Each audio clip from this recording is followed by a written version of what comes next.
Hello students, today's topic is the analysis of James Joyce's novel A Portrait of the Artist as a Young Man. A Portrait of the Artist as a Young Man tells the story of Stephen Douglas, a boy growing up in Ireland at the end of the 19th century.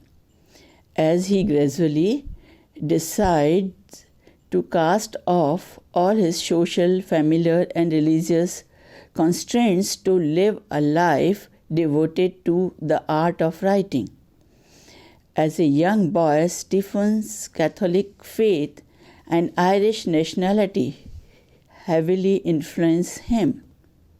He attends a strict religious boarding school. At first, Stephen is lonely and homesick at the school. But as time passes, he finds his place among the other boys. He enjoys his visits home even though family tensions run high after the death of the Irish political leader Charles Stewart Parnell. This sensitive subject becomes the topic of a furious, politically charged argument over the family's Christmas dinner. Stephen's father, Simon, is inept with money, and the family sinks deeper and deeper into debt. After a summer spent in the company of his uncle Charles, Stephen learns that the family cannot afford to send him back to Clonvo and that they will instead move to day school where he grows to excel as a writer and as an actor in the student theatre.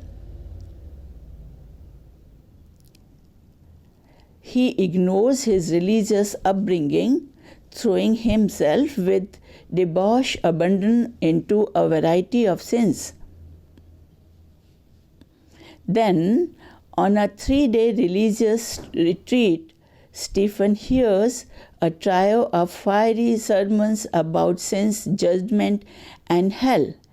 Deeply shaken, the young man resolves to rededicate himself to a life of Christian piety.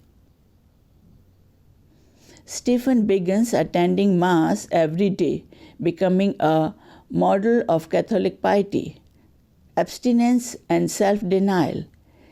His religious devotion is so pronounced that the director of his school asks him to consider entering the priesthood. After briefly considering the offer, Stephen realizes that the austerity of the priestly life is utterly incompatible with his love for sensual beauty. That day, Stephen learns from his sister that the family will be moving once again for financial reasons. Anxiously awaiting news about his acceptance to the university, Stephen goes for a walk on the beach, where he observes a young girl wading in the tide.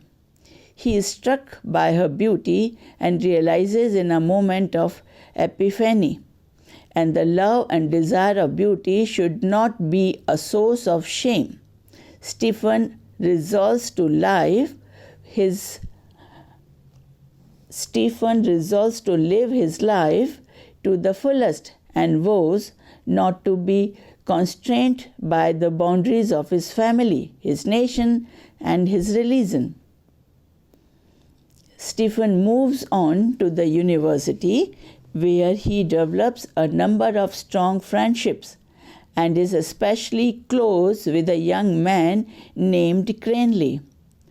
In a series of conversations with his companies, Stephen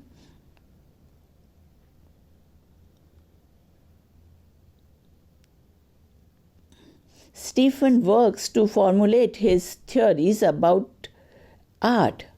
While he is dependent on his friends as listeners, he is also determined to create an independent existence, liberated from the expectations of friends and family. He becomes more and more determined to free himself from all limiting pressures and eventually decides to leave Ireland to escape them. Like his namesake, the mythical Daedalus, Stephen hopes to build himself wings on which he can fly above all obstacles and achieve a life as an artist.